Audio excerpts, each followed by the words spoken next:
dia sama-sama baca. Nah, populasi di Indonesia ini 270 sampai 280 juta penduduk. Lalu internet usersnya sekitar 215 juta dan itu 98%-nya menggunakan smartphone. 98% dari ini ya, dari 215 ya, bukan dari 270. Karena kalau membaca data, biasakan kalau populasinya 270, lalu penggunanya 215, 98%, nah maka 98% ini dari yang menggunakan, bukan dari keseluruhan. Lalu, kebayang nggak pasar e-commerce di tahun 2024 itu 77 bilion ya, dolar. Gede banget ini. Indonesia ini jadi peringkat 4 ya, largest population global, dan digital literasinya rendah ya, hanya 35% yang paham cara kerja algoritma ya, hanya 35%. Lalu platform dependensi itu 90% aplikasi populer milik asing. Benar nggak? Iya, aplikasi-aplikasi dalam negeri yang udah diakuisisi dan diapain sama luar negeri saya, sehingga akhirnya ya kita pasrah aja. Ditambah pemerintah kita juga dengan jor-jorannya mau nuker data kita. Ini bagian dari kerjasama dengan Amerika, bagian yang sangat-sangat konyol.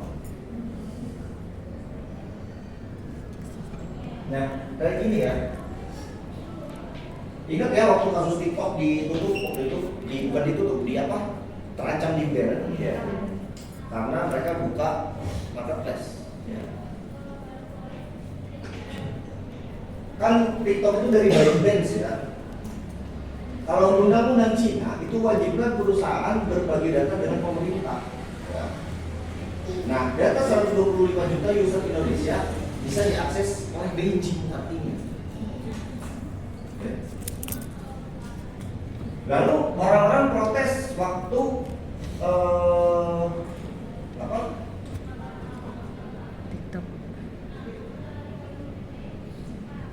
waktu itu protes mengenai penutupan marketplace, terus berimbas pada TikToknya, termasuk TikTok yang berjualan di TikTok dan pada saat itu.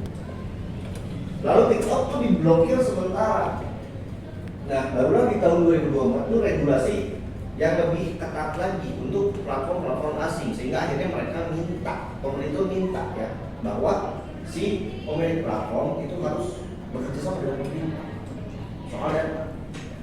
Nah, kita protes soal itu ya, tapi kita tuh nggak protes pada saat WhatsApp yang jelas-jelas kita masyarakat Indonesia punya pakai itu juga terkoneksi dengan Instagram, dengan Facebook dan sebagainya.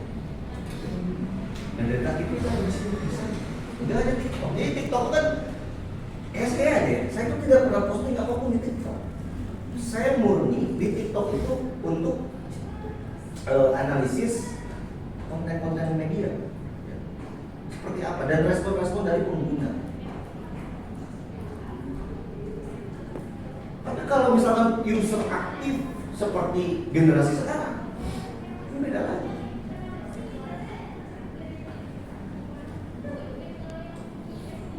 Nah, kita pakai e-wallet ya, semuanya. Tadi udah disebutin yang ada yang pakai Dana, ada yang pakai GoPay, ada yang pakai ShopeePay, ada yang pakai OVO, Cbank dan sebagainya. Semua transaksi kita, makan di mana, belanja apa, kapan itu terrecord oleh mereka. Ya. Gajian untuk yang gajian. Ya. Nah, yang lebih celaka adalah yang ini, ya. Risiko pay letter ke mahasiswa yang tanpa income, yang income-nya dari orang tua. Ini yang bahaya. Walaupun terukur, tapi tetap enggak baik. Saya aja yang sudah bergaji, ya, walaupun gajinya Kalau dari semua. Tapi saya tidak berani untuk melakukan pay letter. Tidak berani. Ya, udah apa tadi? Ya. Alasannya yang pertama. Yang kedua ya mungkin bisa aja dengan saya minta ke istri saya untuk bayar. Tapi kayaknya jadi untuk apa? Jadi karena saya dibiasakan dari dulu. Dulu tuh saya dari kecil ya. Kalau mau beli buku nggak pernah minta. Saya selalu nabung dari uang jajan. Ya. Nah itu jadi terbiasakan oleh itu. Jadi kalau saya pengen punya sesuatu, lebih baik nabung. Cuma saya melanggar itu gara-gara rumah aja.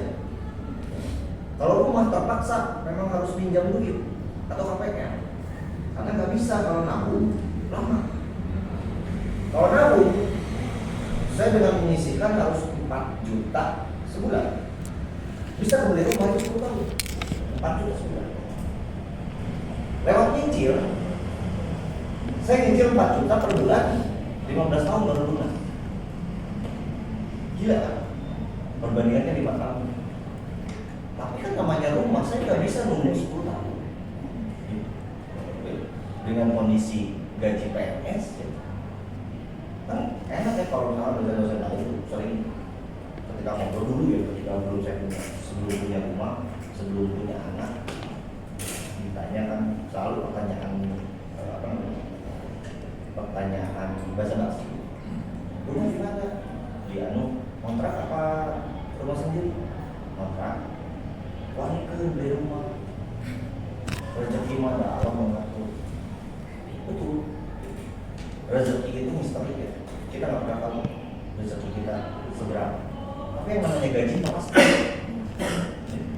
Jadi bulan kita tuh nggak bisa nambah. Saya mau edan-edin seperti tahun kemarin, nulis sampai 10 produksi artikel tahun kemarin. Apa yang saya dapat? Jadi poin kenaikan pangkat aja nggak bisa.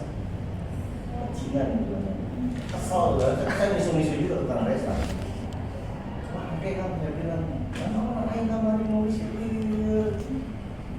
Tukang desa makin lesu aja kan.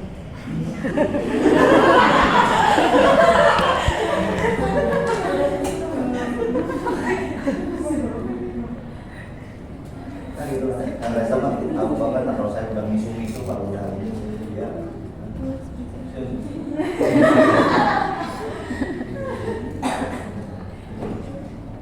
Memang begitu. Jadi terus kan jangan kawan air begitu pun kemarin itu nulis begini. Gak ada itu jadi apa? Laporan ada jelas bisa tahu cuma bisa 2 kali. Dan satu bisa ada 10. Wah, apa? Coba.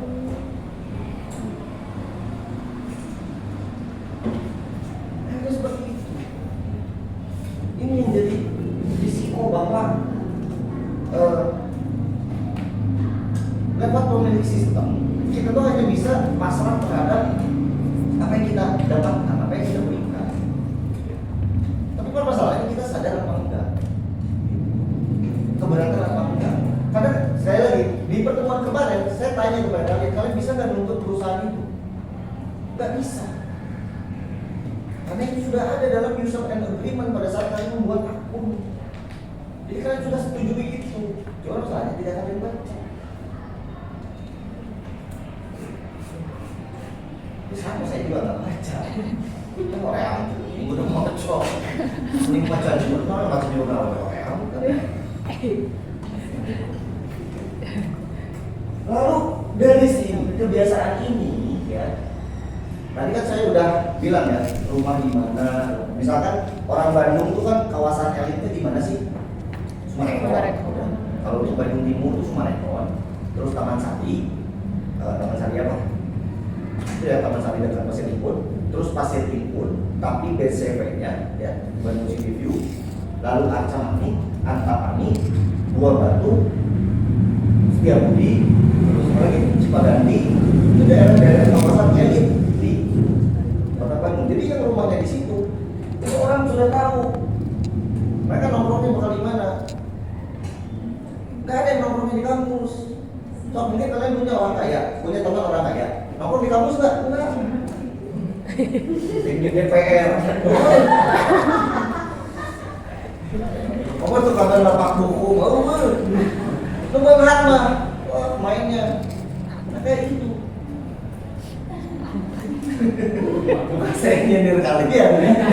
itu mah real ya. Saya kan kuliah di 2 kampus yang berbeda, ngajar di 1 kampus yang berbeda juga dengan bukan tempat saya kuliah. Jadi proses demografinya memang kerasa banget di Unisba. Di Unisba itu yang nongkrong itu yang melarat, termasuk saya. Ada yang celananya sobek, yang rambutnya gondrong, yang bacanya buku kiri, yang main teater. Bener. Yang elit-elitnya udah keluar pakai mobil. Serius. Kalau kan touring motornya modifan semua. Bener. Yang bukan yang modifan Vespa yang segala digantung. Bukan.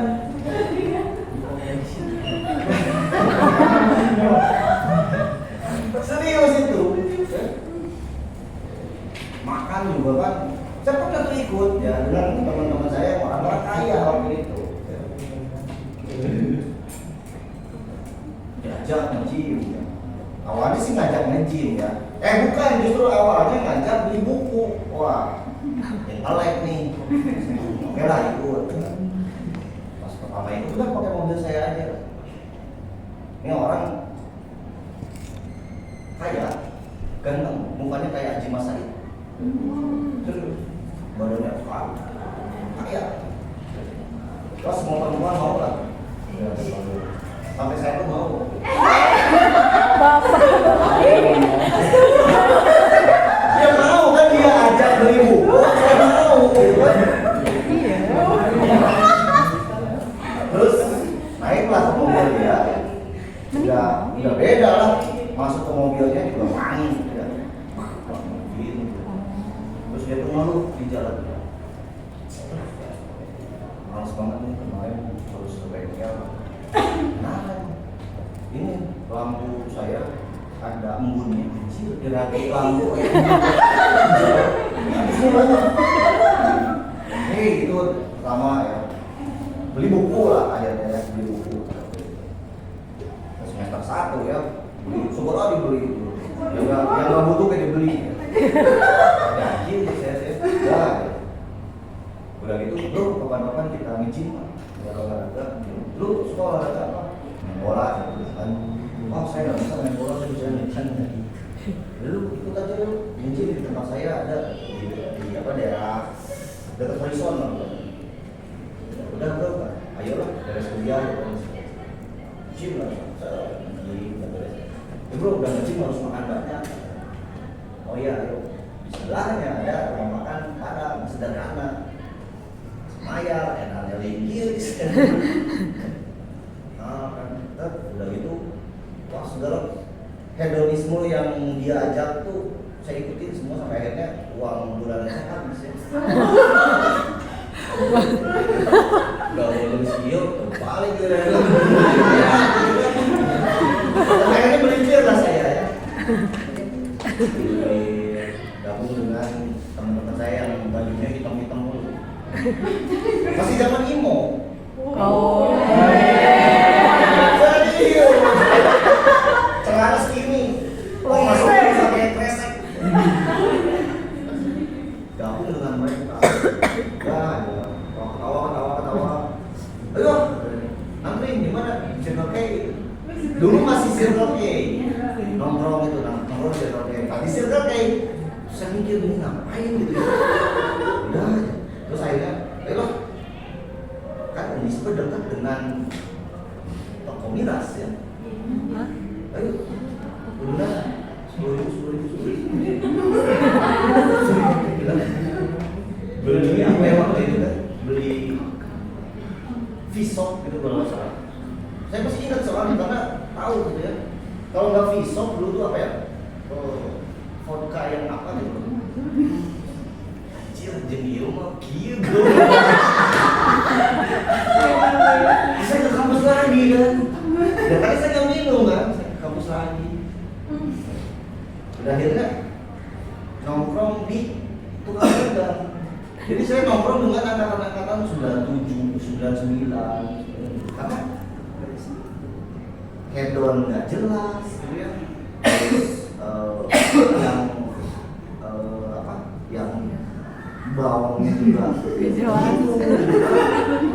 Akhirnya saya nongkrong dengan tukang dagang dan tukang parkir. Ya, iya dengan angkatan 99, 97 dan sebagainya. Di situ mau gorengan dan sebagainya. Jadi saya itu kelas bawah. Iya, kamu sih itu. Karena gitu. Ke Unpad ya sama, Unpad juga. Apalagi di Unpad lebih apa ya? Gini, kalau kampus itu biasanya ada, misalkan Unisba itu banyak dari Kalimantan, banyak dari Kalimantan, banyak dari Sumatera pun, Sumateranya Jambi, dari Jambi, itu kayak gitu. Nah fakultas lain beda, teknik itu banyak dari Gorontalo, banyak dari timur, dari NTT dan sebagainya, dari Ambon dan sebagainya, kayak gitu. Nah, Unpad itu kan lebih egaliter lagi, lebih bercampur lagi. Nah makanya saya heran, UIN kok rata-rata orang Jawa Barat. Iya, benar mayoritasnya Jawa Barat. Sok dari sini siapa yang bukan orang Jawa Barat? Penunggulan. Iya kan? Makanya. Jangan kampus-kampus lain udah benar-benar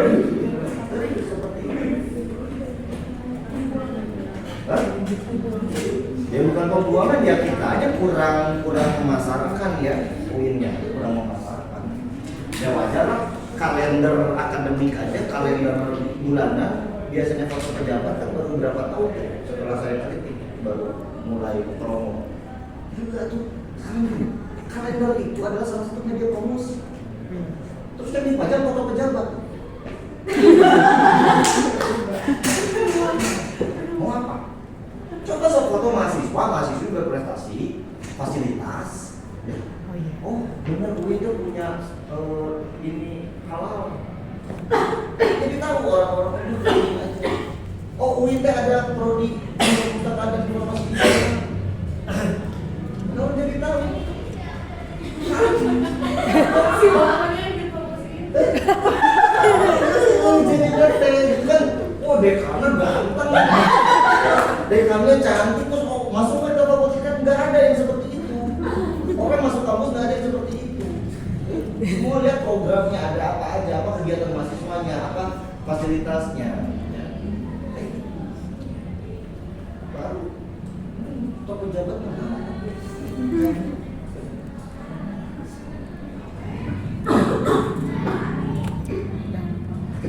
Nah, dampak dari surveillance kapitalisme itu adalah ekonomi kita jadi lepas. Ya. Gimana? Jadi kita bebas. Ya. Rekomendasi itu selalu atas kehendak dari algoritma dan kadang dicurangi. Ya. YouTube, autoplay atau apapun itu, ya, kita secara tidak sadar berjam-jam kita menonton atau kita menikmati konten-konten itu. Lalu privacy erosion, ya, tidak ada lagi offline, sampai selalu tracking teman kalian upload foto dengan kamera itu ada face recognition gitu. Lalu economic exploitation ini sudah jelas ya, adanya pay later itu serius ya, kalian jangan pernah terpikir untuk melakukan pinjaman online, pay later dan lain sebagainya, jangan. Kalian tahu kan stigma buruk rentenir, tahu? Ya, kan kalian mungkin oleh orang tua, oleh siapapun, oleh lingkungan kalian, hati-hati itu rentenir dan sebagainya, jangan dekat-dekat rentenir, jangan sekali-kali pinjam dari rentenir dan sebagainya. Nah sekarang rentenir itu berubah formnya jadi online. Sama kok, bahkan lebih galak kalau kalian nggak bayar atau nunggak. Serius, sampai dikirim data, sampai ditacam. Iya sampai disebar, ya. Terus dikata-katain nggak enak. Benar kok. Dulu saya pernah dapat WA, ya. Teman saya, bukan teman saya, maksudnya nomor tadi kan, ngirim ke saya. Apakah Anda kenal dengan orang ini? Dikirimkan foto, ya. Foto si perempuan yang saya kenal, ya teman saya, karena teman saya, kontaknya ada di saya. Terus saya buka foto, ya. Saya kira kan takutnya ada kecelakaan atau apa, makanya saya buka. Terus begitu isinya muka dari teman saya, terus ini adalah pelakor, lonte dan sebagainya.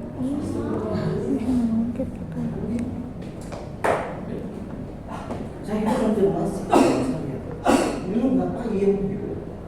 Lu kenapa sebenarnya? Oh itu mungkin dari pinjol atau sebagainya. Oh iya ada sih katanya, cuma ya nggak sampai segitu. Ya akhirnya saya ancam balik itu yang iri, ya. Anda menghubungi saya itu sudah pelanggar, apalagi menyebarkan foto seperti itu. Anda di situ udah tertera perusahaannya, saya akan laporkan ke sebagainya. Setelah itu nggak lama dihapus itu semua pesan. Kecil kan?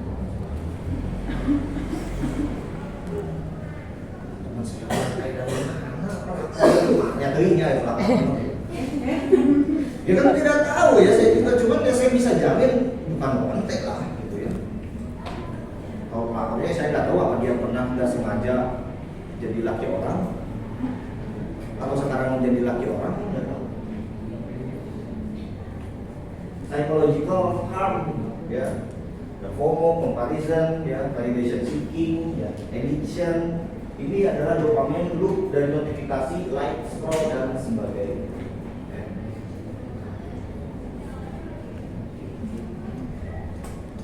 Nah, caranya kayak gini ya, ada. Jadi buat kalian yang pakai browsernya Google Chrome, jangan pakai auto password, jangan autofill password, jangan diaktifin, ya. Atau jangan pakai lagi Google Chrome lah, ya, nggak usah. Selain nyedot baterai, ya, itu juga privacy-nya kalian store semua ke sana. Jadi saya sarankan pakai ini ya, Firefox atau Brave ya. Agak berat dikit gak masalah lah, yang penting data kalian lebih cenderung aman. Perusahaan saya sudah pernah bilang di DTI ya, di mata kuliah DTI. Nggak tahu kalau sisinya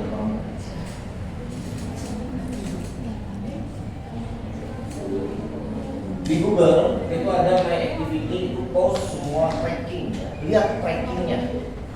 Sok lihat HP kalian ada My Activity ya. Itu lihat rankingnya. Kalau di iPhone itu ada rankingnya ya. Jadi biasakan pakai two factor authority ya, two factor authentication, password, WhatsApp dan sebagainya, info dan sebagainya, apalagi yang perbankan ya.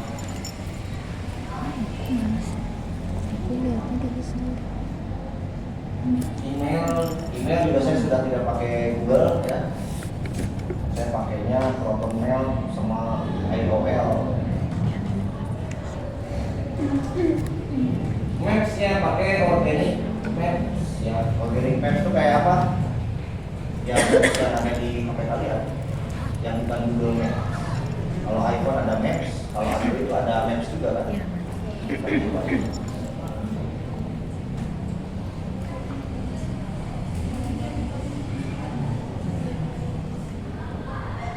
Nah, caranya gini ya.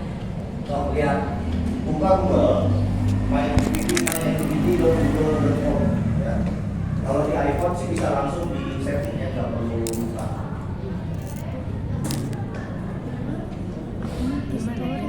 Ini aja nih yang penting. Dua ini ya. Privasi itu iklan ini. Nanti kalau udah tunjukkan ya kayak gimana. Kalau iPhone settings, privacy, lihat rankingnya apa aja yang di checklist. Privasi, terus My Activity. Ada? Namanya My Kelihatan nggak? Activity. Nggak ada ini My Activity. Layanan Google. My Activity. Iya ada. Belum. Penelusuran? Bukan. Bukan. My Activity. Nggak ada. Privasi, setting. Ada? Ketahuan? Nggak ada. Mana? Ya. Rankingnya.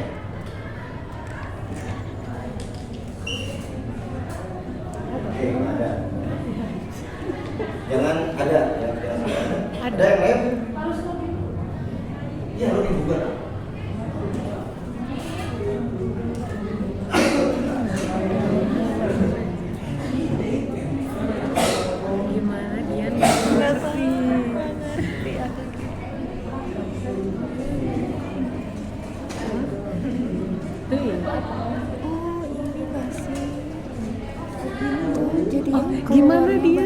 Anak yang Itu aja ke search aja di Google-nya. Terus? My Google Activity, nanti linknya ada. My Google. Activity. Gini. Nah, aku keluar tuh ada Oh. Shopee juga yang keluar sama YouTube. Lihat. Oh iya. Itu tadi di mana deh? Searching aja. Pencet-pencet aja aku mah. Ini sampai ada tulisan akun Cari yang Google. mana? Ini yang ini kah? Coba sih. Rankingnya ada kan? Apa itu? Gunakan Gojek. Oh kayak gini ya. Dan udah. Oh, deh tadi kumaha. Cari. Oh, ini kok. Oh di sini. Terus privasi. Kayaknya iya deh. Tapi nggak tahu. Pinterest, webtoon. Alexia. Bener sih ini sesuai. Pernah 13 yang paling keren. Pernah. Banyak YouTube, Aku banyaknya Shopee. webtoon. Aku Shopee. Aku juga banyak YouTube aja. Iya. YouTube, Google. Pencarian ini juga. Gak ada ranking nggak nih? Terus apa maksudnya kayak gini? Iya, yang paling banyaknya mana? Dem ada website ilegal. Setiap kita Kamu pat tadi nyalain?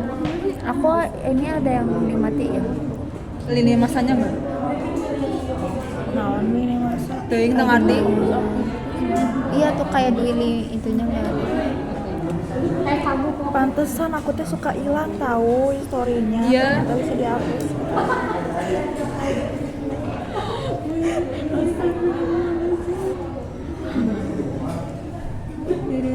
Oh enggak deng, jangan hapus. Kok nggak ada rankingnya ya? Ranking net di mana Jir? Ya, apa hubungannya? Terus yang langsung